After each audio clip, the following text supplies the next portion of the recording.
함께 루카가 전한 거룩한 복음입니다. 6장 12절에서 19절까지의 말씀을 봉독하겠습니다. 그 무렵 예수님께서는 기도하시려고 산으로 나아가시어 밤을 새우며 하느님께 기도하셨다. 그리고 날이 새자 제자들을 부르시어 그들 가운데서 12를 뽑으셨다.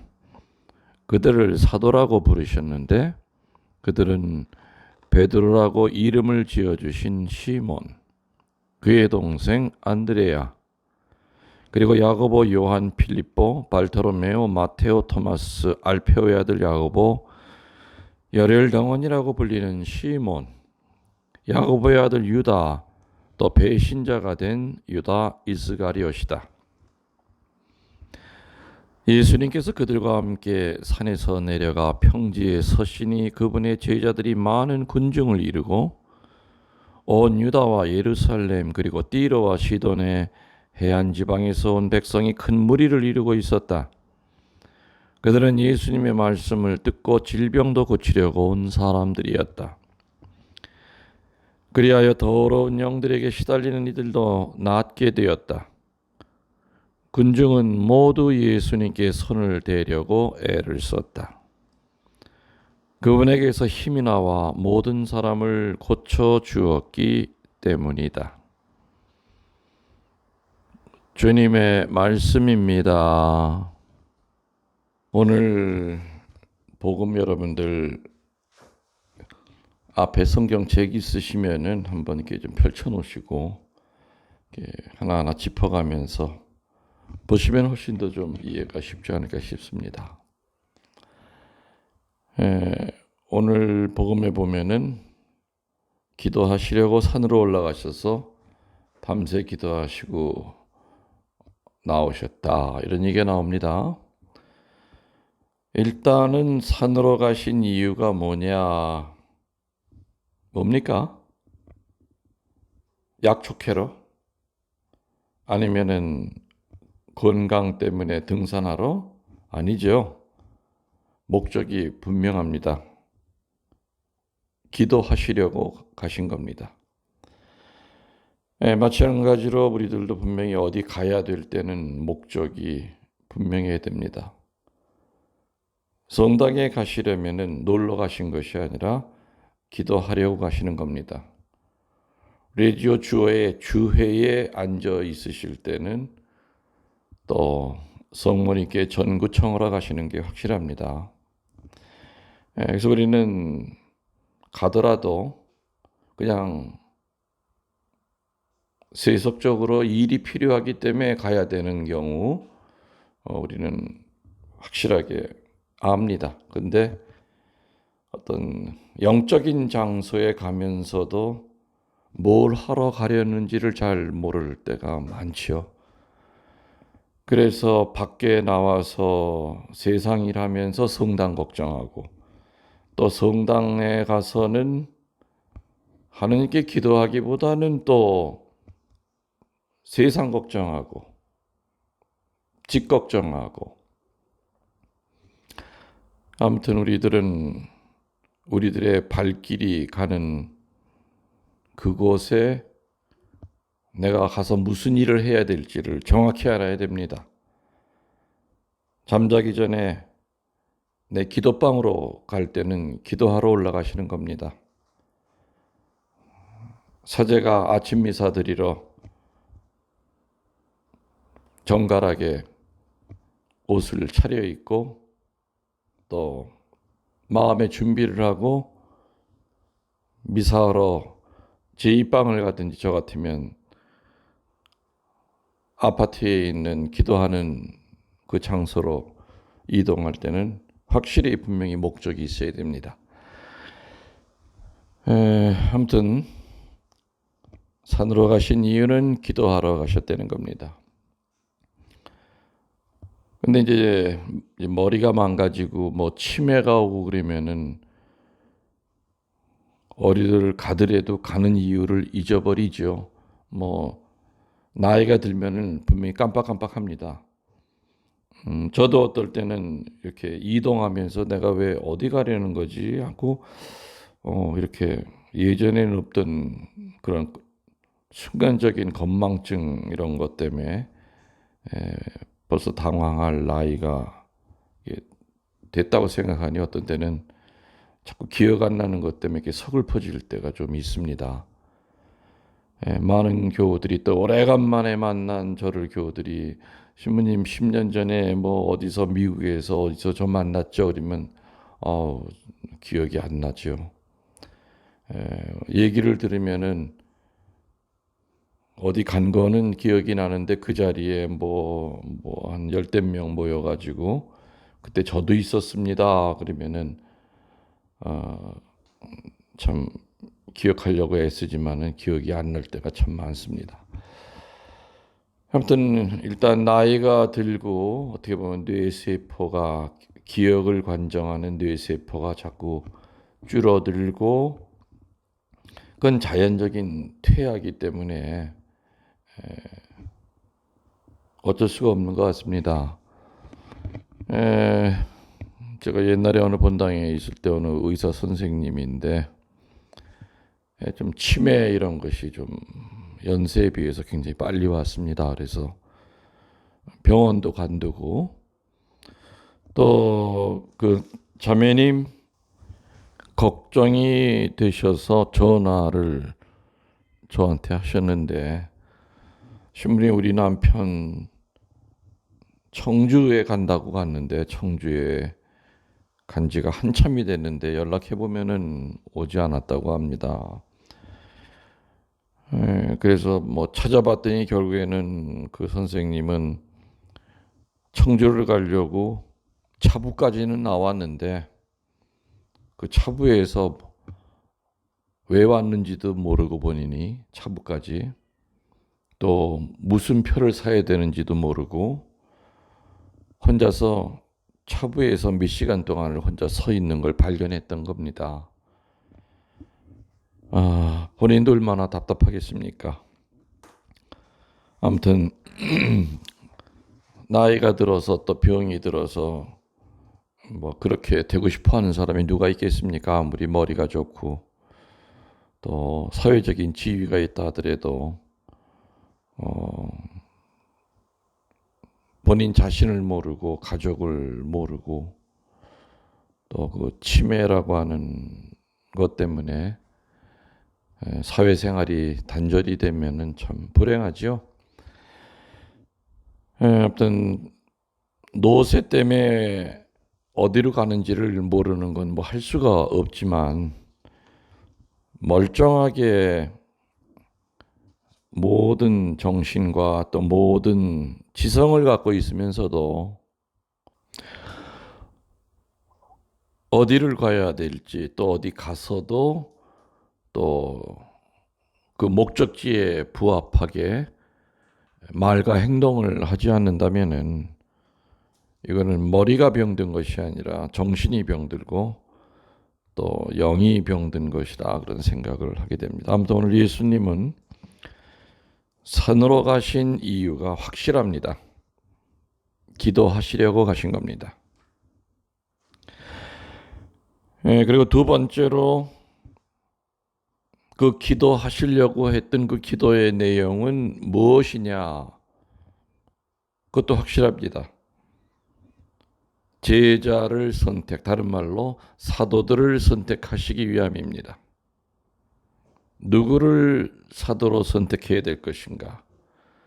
또 사도를 선택할 때 또 어떤 기준에 의해서 사도들을 선택할 것인가? 그 기도의 내용도 분명히 확실합니다. 여러분들이 기도하시려고 할 때 어떤 지향을 가지고 기도합니다. 또 미사를 봉헌할 때도 또 지향을 가지고 기도합니다. 그래서 일단은 뭐 많은 지향이 있을 수 있겠지만은 그 지향 가운데서도 제일 지향이 몇 개가 된다 그런다면은 기도의 지향이 이렇게 한꺼번에 여러 개를 정신없이 하는 것보다는 이렇게 순서대로 또 가능한 한 또 뭐 누구를 위한 기도를 뭐 며칠 동안 하고 또 누구를 위한 기도를 며칠 동안 하고 이렇게 여러 개를 두리뭉실 뭐 해도 뭐 기도가 아닌 건 아니겠지만서도 일단은 좀 기도의 내용을 우리들이 좀 정리를 해서 이렇게 기도를 해야 될 필요가 분명히 있습니다. 그래서 어떤 분들은 그 노트에다가 내가 할 기도의 그 내용들을 마치 일기 쓰듯이 이렇게 쭉 써서 십자가 앞에 무릎을 꿇을 때도 멍 때리지 않고 바로 기도에 이렇게 전념할 수 있게끔 그렇게 노력하시는 분들도 저는 봤습니다. 참 좋은 거죠. 예. 예, 그리고 세 번째입니다. 세 번째는 기도의 형태가 어떤 형태로 기도를 하셨을까요? 밤을 새우시면서 하는 기도. 다른 말로 철야 기도를 하신 겁니다. 뭐 기도는 종류가 많습니다. 뭐 염경기도, 화살기도, 또 이렇게 또 밤을 지새우면서 하는 또 철야기도 뭐 굉장히 많죠. 뭐 그때마다 생각날 때마다 화살을 쏘듯이 하는 그런 것이 화살기도라고 그러죠. 예전에 성령지도 신부할 때 철야 기도를 참 많이 했습니다. 저녁부터 시작해서 그 다음 날 새벽 동이 틀 때까지 5시까지 아마 그 2000년 동안 뭐 개신교든 천주교든 그 철야 기도의 그 근원은 바로 오늘 복음 여기서 나온 겁니다. 밤을 지새우면서 기도하셨다. 그래서 철야 기도는 특별히 이렇게 무언가 중대한 결정을 할 때 하는 기도라는 것이 우리 교회의 어떤 그 전통 중에 하나입니다. 그러면 네 번째로는 누구에게 기도했다고 나옵니까? 성부께 기도하셨다 이렇게 나옵니다. 성부께.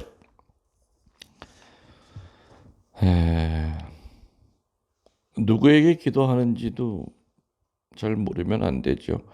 그래서 기도들을 받아주셔서 기도를 해결해 주실 분은 삼위일체 하느님, 그 중에서도 또 성부입니다. 예수님은 성자였기 때문에 당연히 본인에게 기도하시지 않고 성부께 기도하신 거죠. 그래서 우리의 기도를 들어주시는 대상이 누구냐는 거 또 중요합니다. 그렇듯이 우리들이 기도할 때는 분명히 누구에게 해야 되는지를 분명히 이렇게 알아야 됩니다. 전능하신 하느님 아버지께 해야 될 것이냐, 아니면은 또 내가 도움을 청해야 될 성인 성녀들께 또 전구를 청해야 될 것이냐. 오늘 예수님은 분명히 성부께 도움을 청하십니다. 자, 오늘 그 단 한 줄에, 첫 줄에 우리들이 이렇게 많은 것을 묵상할 수가 있습니다. 산으로 가신 이유가 기도하시려고 가셨다는 것이고요. 또 기도의 내용은 그 밑에 나오는 내용을 이렇게 읽어보면 짐작이 되죠. 많은 제자 가운데 특별한 제자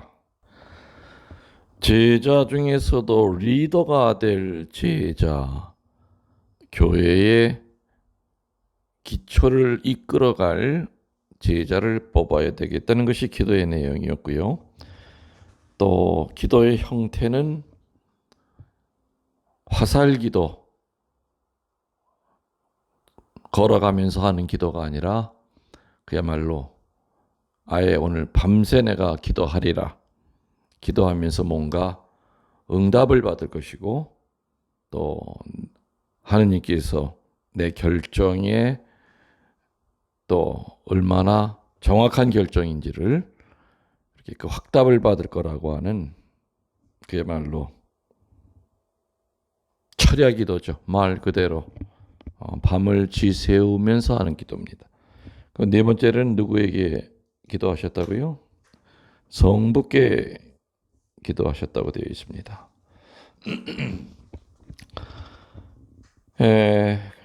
날이 새자 예수님은 망설임 없이 제자들 가운데서 12를 뽑으셨다라고 나옵니다. 이제 밤새 기도하시면서 뭐 지금 나 따라서 저 산 중턱까지 저 밑에 뭐 한 글쎄 뭐 정확히는 모르죠. 뭐 40명 제자들이 같이 올라왔는지 뭐 한 100여 명이 따라왔는지 그거는 정확히는 모르지만은 아무튼 저 밑에 있는 그 제자들의 그 무리 가운데서 내가 누구를 뽑아야 되겠다고 하는 이제 결심을 하시고 난 다음에 성경에 보면은 날이 새자 제자들 가운데서 12를 뽑아 사도라고 이름을 붙였다. 망설임이 없었던 겁니다. 바로 이미 다 결정이 된 거기 때문에 밤새 기도하시면서 그래서 이렇게 뭔가 기도 끝에 얻어지는 확신은 우리들이 밀고 나갈 수가 있습니다. 망설임이 있을 필요가 없습니다. 하느님께서 내 곁에 계시다는 것을 알고 또 주님께 응답을 받은 기도이기 때문에 우리들은 절대로 주저하거나 망설임 없이 오늘 예수님처럼 성경에 나와 있는 대로 날이 새자 무슨 토론을 하거나 또 다시 한번 밤새 선택한 것에 대한 확인을 하시는 과정을 겪으신 것이 아니라 바로 즉시 망설임 없이 제자들 가운데 12를 뽑으셨다. 물론 망설임이라고 하는 단어는 나오질 않지만 분명히 그 말이 그 안에는 포함이 되어 있습니다. 날이 새자 망설임 없이 제자들 가운데서 12를 뽑으셨다. 근데 제자들 가운데서 12를 뽑았다는 것을 이렇게 볼 때 예수님이 공생활 시작하시면서부터 12를 처음부터 뽑으신 것은 아닌 것 같습니다. 공감복음에 보면은 12제자를 이렇게 뽑는 얘기가 나오는데 조금씩 뉘앙스가 다릅니다. 지난 금요일 복음인가요? 그 복음에 보면은 예수님께서 겟네사라 호숫가에서 가르치시다가 사람들이 자꾸 예수님을 이렇게 그야말로 본의 아니게 물가 쪽으로 이렇게 모으니까 그 배가 이제 두 개가 있는 것을 보시고 그 중에 하나가 베드로 배라고 그랬잖아요. 그 베드로 배에 올라서 이제 좀 설교하시고 난 다음에 베드로에게 깊은 데로 가서 그물을 쳐라 하니까 그 어부 뭐 풀어죠. 밤새 고기 잡았지만 저 양반이 얘기하는 그 자리에는 고기가 없는데 하면서 마지못해 순명을 했더니 기적이 일어났던 겁니다. 어마어마하게 많은 고기가 들었죠. 그러니까 베드로가 뭐라 그래요?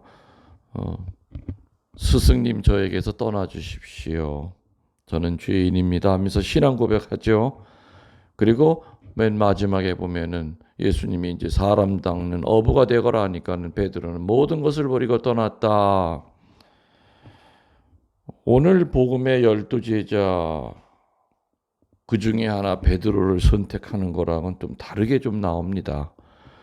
그래서 그때 당시에 겟네사렛 호숫가에서 모든 거 버리고 이렇게 떠났을 때는 그때는 베드로가 사도가 아니었습니다. 그냥 예수님 따라다녔던 그 많은 그냥 소위 제자라고 부르는 그들 가운데 한 사람으로서 모든 걸 버리고 따라다녔던 거죠.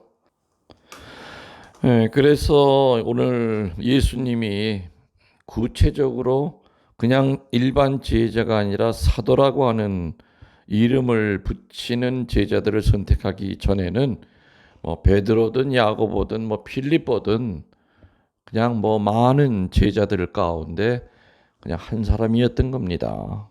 여러분들 좀 이해가 되시죠? 그래서 이거 복음서마다 사도들, 다시 말하면 12사도들을 부르시는 모습이 좀 다른데 하지만은, 그러나 이렇게 지금 제가 설명한 것처럼 애초부터 12만 딱 불러서 데리고 다니는 것이 아니라 뭐 그냥 이렇게 모여들었겠지요. 아무튼 놀라운 분이 계시니까 그분 따라서 뭐 여기저기 모이다 보니까 뭐 숫자가 뭐 40명, 50명, 100명이 될 수도 있고 뭐 72제자가 될 수도 있고, 어떤 예수님이 어떤 그 많은 제자 가운데 그래도 뭔가 앞으로 교회의 공동체를 이끌어갈 수 있고, 당신이 돌아가신 후에도 뭔가 그 구원 사업을 계속해서 계승할 수 있는 사도들을 특별히 제자 가운데 뽑는 것이 중요한 일이라고 생각했을 겁니다.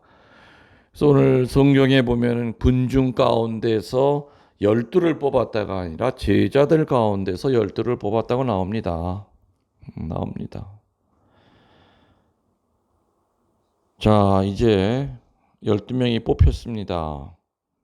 그러면은 여러분들이 그 많은 제자들 가운데 뽑힌 12명이라고 한다면, 선택받은 사람이라고 한다면 얼마나 기쁘겠습니까? 이야, 내가 뽑혔어.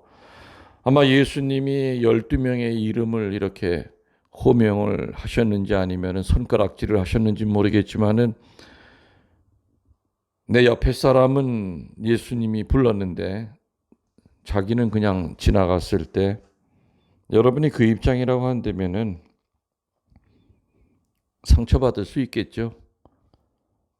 12명 안에 들어가지 못한 사람들의 마음이 저는 이 복음을 읽으면서 묵상하면서 관상하면서 이렇게 들어옵니다.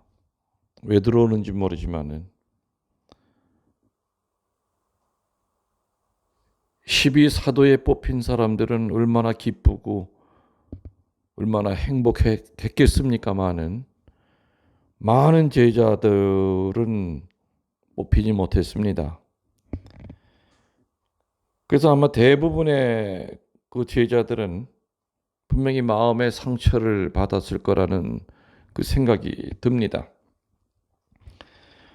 라틴어 격언에 인간은 계획하지만 하느님은 부수신다라는 말이 있습니다. 많은 제자들 가운데 당연히 나도 12명 안에 들어가리라 생각하고, 또 그 12명 안에 들어가야 나중에 저분이 왕이 되실 때 출세길이 열리고 우리 가족들을 편하게 살 수 있게 할 것이다라는 어떤 그러한 생각 때문에 모인 사람들이었기 때문에, 그 12명이라고 하는 그 특별한 제자는 출세길이 보장된 그러한 사람이라고 하는 거, 그렇게 알고 있었던 겁니다. 근데 그 12명 안에 들어가지 않았기 때문에 정말 많이 실망했겠죠. 나는 분명히 누가 보더라도 12사도 안에 들어갈 자격이 있다고 생각했던 사람들이 많이 있었을 겁니다. 실제로 오늘 뽑혔던 그 12제자보다 인간적으로 훨씬 잘나고 똑똑하고 능력 있는 사람들이 많이 있었을 겁니다. 그렇지만 인간의 지혜와 생각보다 하느님은 늘 한 발 앞서 계시기 때문이지요. 그래서 아무도 하느님의 선택을 우리들이 헤아릴 길이 없습니다. 하느님께서는 세상의 기준을 보고 당신의 제자들을 선택하는 것이 아닙니다. 하느님께서는 세상의 기준을 보고 세상의 법칙을 보고 당신의 구원의 역사를 이루어 가시는 분이 아닙니다. 인간이 아무리 온갖 지혜를 다 짜내서 더 이상 퍼펙트할 수가 없다 이렇게 생각하더라도 나중에 보면은 얼마나 기초가 안 되어 있는 그 위에 집을 지으려고 애를 썼던 것인지가, 얼마나 바람 한번 불어도 쉽게 허물어졌는지가 지나간 과거를 뒤돌아보면 압니다. 그래서 내가 아무리 똑똑하고 지혜롭다 하더라도 하느님의 지혜는 늘 내 앞을 한 발 앞서 가십니다. 그래서 우리는 이 성자께서도 성부께 기도하셨듯이 실수할 수 있는 그 확률을 줄이기 위해서 이 세상에 고통당하고 상처받고 상처 줄 수 있는 확률을 줄이기 위해서라도 이렇게 예수님처럼 우리가 기도를 놓는다면은 우리는 아무것도 아닙니다. 그냥 무늬만 천주교 신자예요. 껍데기만 천주교 신자예요. 그냥 사제 옷만 입고 있는 껍데기 신부죠. 껍데기 주교죠. 아무튼 오늘 12사도의 선택은 예수님 마음이었습니다. 물론 그 마음은 성부께로부터 내려온 그런 지혜를 가지고 12를 선택하신 겁니다.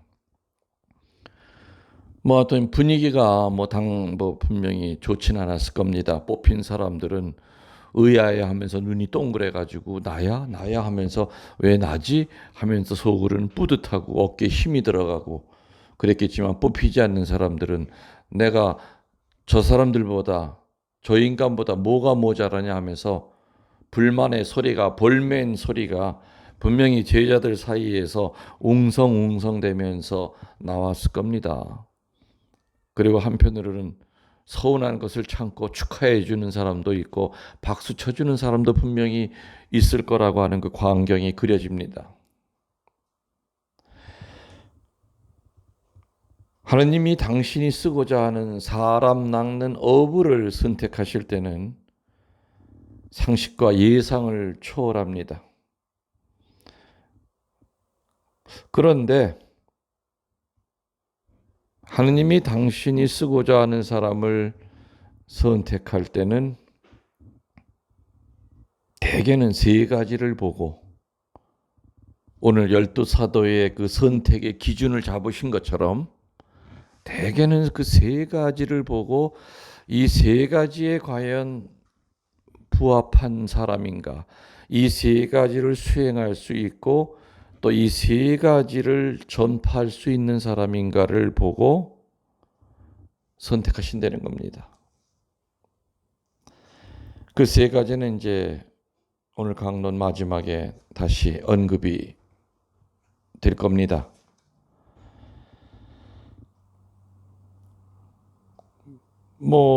예를 들어서 정말 어느 집에서는 집안에서 사제가 나오기를 원합니다. 또 본인도 원합니다. 근데 사제가 안 됩니다. 못 됩니다. 또 신학교에서도 보면 정말 공부 잘하고 수석으로 들어온 사람인데도, 똑똑한데도 중도에 포기하는 사람들도 많습니다. 아무튼 사람 낚는 어부를 선택하실 때는 인간의 상식과 예상을 분명히 초월하신다는 겁니다.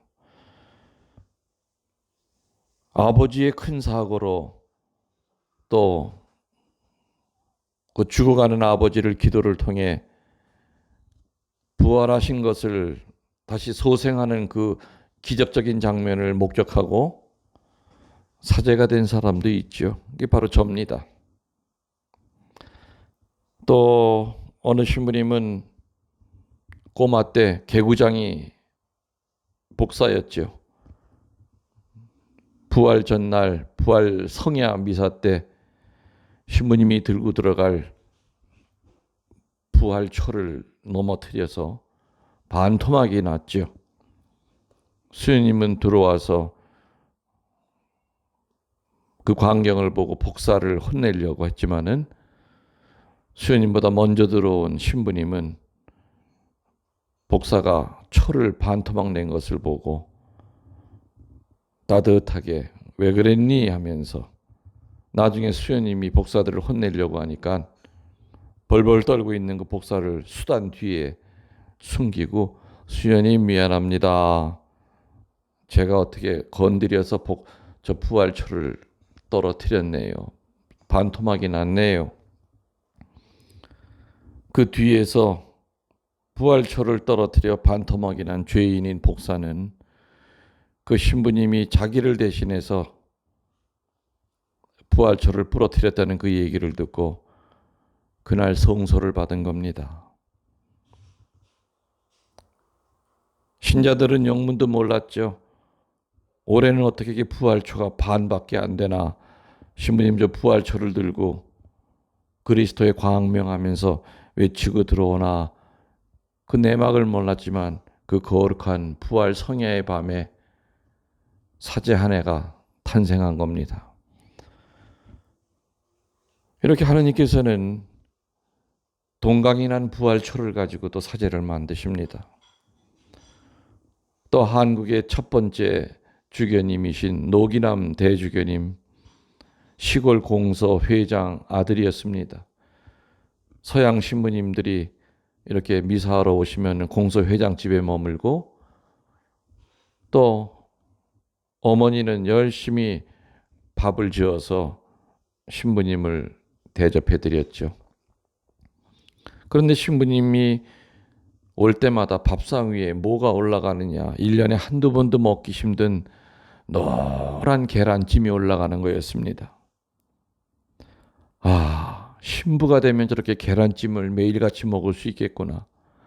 그래서 계란찜이 먹고 싶어서 노기남 소녀는 신학교를 들어갑니다. 나중에 대주교가 됩니다. 이렇게 전능하신 하느님께서는 계란찜 하나 가지고도 대주교를 만드실 수 있는 분이십니다.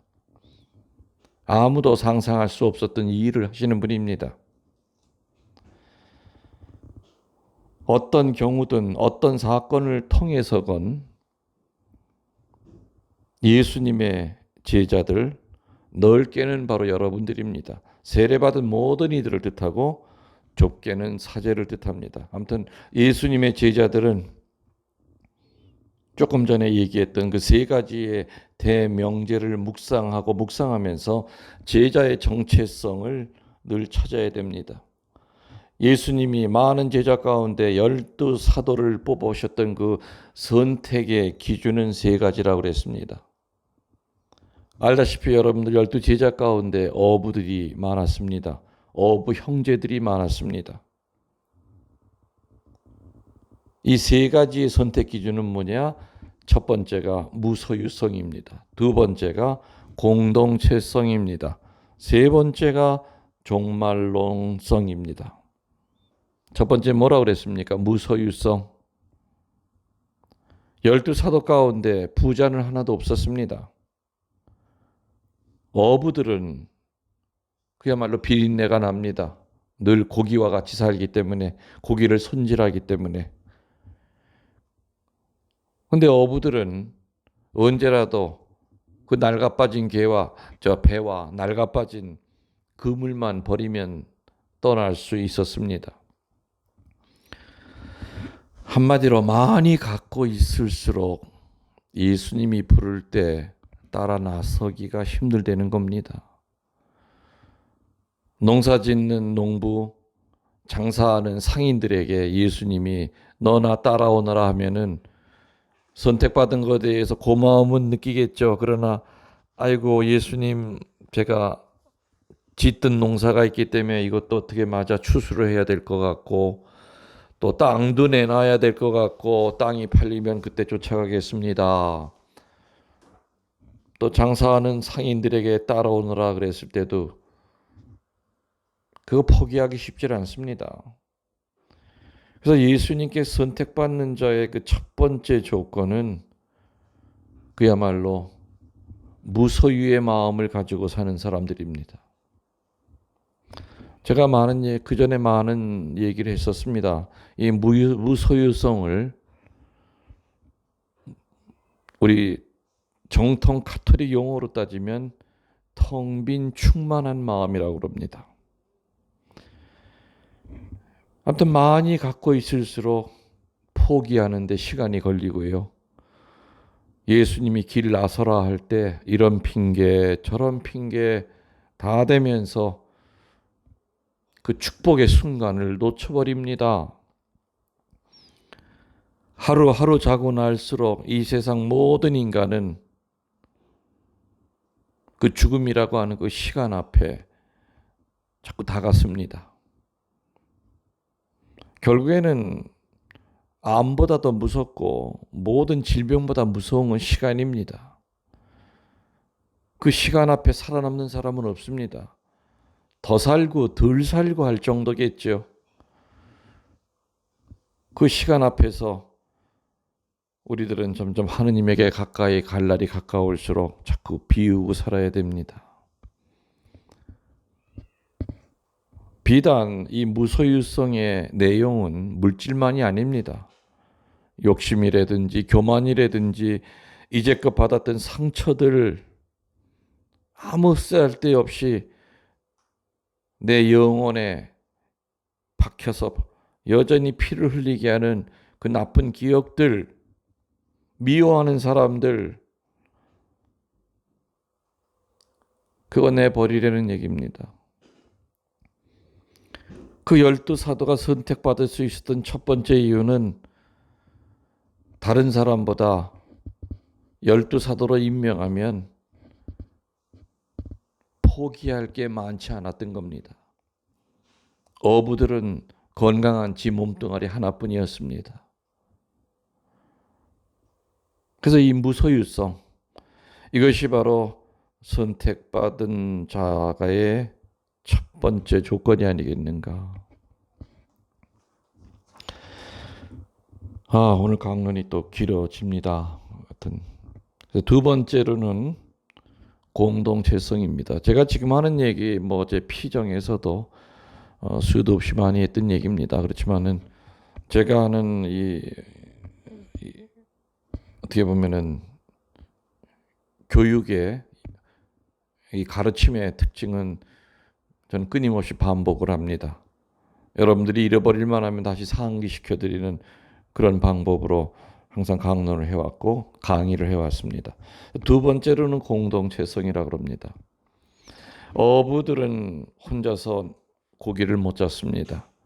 작은 쪽배에 그물을 싣고 배 여러 척이 갈릴리 호수에 나가면 그물을 같이 풀고 또 시간이 지나면은 같이 그물을 끌어올릴 때 혼자 힘이 세다고 하여 혼자 막 끌어올리고 힘이 약하다 하여 쫓아가지 못하면 절대로 고기는 다 빠져나갑니다. 그래서 힘이 센 사람은 힘을 낮출 줄 알고 힘이 약한 사람도 나 때문에 방해받지 않게끔 땀을 흘리면서 그물질을 할 수밖에 없었습니다. 그래서 어부들은 투박하지만은 내가 빠지면 일이 안 되고 내가 잘난 척하면은 이 공동체가 분열된다는 걸 알고 있었습니다. 저절로 몸에 밴 것이었죠. 그래서 어부들의 몸에는 공동체가 살려면 내가 죽어야 된다. 내가 드러나면 안 된다. 내가 잘난 척하면 안 된다는 것을 직업적으로 알고 있었던 분들이 바로 어부들이었던 겁니다. 아무튼 공동체 얘기는 이 자리에서는 더 하지 않겠습니다. 세 번째로는 종말론성입니다. 어부라고 하는 직업은 참 위험합니다. 풍랑이 일어날 때 배를 띄우는 사람은 없지만 갈릴리 호수는 서쪽 계곡으로부터 그 서풍이 불기 시작하면은 그 바람이 갈릴리 호수에 이르러서는 돌풍으로 변해서 그 작은 배들이 그야말로 물속에 처박힙니다. 성경에도 보면 예수님이 잠잘 때 세찬 바람이 불어서 제자들이 당황해하는 모습을 이렇게 보는 그런 장면이 나옵니다. 그래서 어부들은 늘 위험합니다. 지금도 수만 톤짜리 배가 수천 톤짜리 어선이 큰 태평양 바다, 대서양 바다에서 실종됩니다. 그 새로 만든 배가 파도가 얼마나 힘이 센지 반토막이 납니다. 그래서 어부의 직업은 굉장히 위험한 직업이죠. 그래서 옛날부터 바닷가에는 과부가 많다고 그러지 않았습니까? 과부가. 그거 다 이유가 있는 겁니다. 남편이 나가서 살아 돌아오지 못할 그런 직업이죠. 농부는 그런 위험은 없습니다. 그래서 이 어부들은 자동적으로 죽음의 고비에 이르면은 하느님을 찾게 된 겁니다. 살려달라고요. 이 발만 오늘 저 땅을 좀 밟게 해달라고요. 하느님, 내 자식 새끼 얼굴 좀 보게 해달라고. 제자들은 저절로 늘 죽음을 가까이 했기 때문에 겸손해질 수 있었던 겁니다. 비록 말투는 투박할지 몰라도 몸에서는 비린내가 날지 몰라도 그래서 예수님께서 천국에 대하여 이야기하고 또 내세에 대해서 얘기하고 지옥에 대해서 얘기할 때 제자들은 그 12사도들은 다른 어떤 제자들보다도 쉽게 이해를 할 수 있었던 겁니다. 좀 간단히 얘기했지만은 예수님이 밤새워 기도하시면서 12제자를 선택하실 때의 그 기준을 분명히 묵상하셨을 겁니다. 그리고 그 세 가지의 기준에 맞는 사람, 무소유성, 공동체성, 종말론성을 다 이렇게 갖고 있는 제자가 누구인가를 생각하고 12명을 머릿속으로 선정을 하신 겁니다. 그래서 예수님은 제자들 무리에 딱 쓰셔서 조금의 망설임도 없이 12사도들을 호명하고 사도라고 이름을 붙이게 된 겁니다. 네, 오늘 여러분들 숙제 드립니다. 지금 얘기한 그 모든 것, 무소유성, 공동체성, 종말론성을 통하여 선택받은 제자들의 그 자세가 어때야 되느냐 하는 것이 오늘 일독서 골로새서 2장 6절에서 15절까지 나옵니다. 오늘 강론 묵상하시면서 아울러서 바오로 사도가 제자가 어떻게 살아야 되고 어떤 마음가짐으로 살아야 되고 또 어떻게 세상에 하느님의 자식임을 드러내야 되는지를 설명하는 일독서를 오늘 꼭 읽으시고 묵상하시기 바랍니다. 사랑합니다.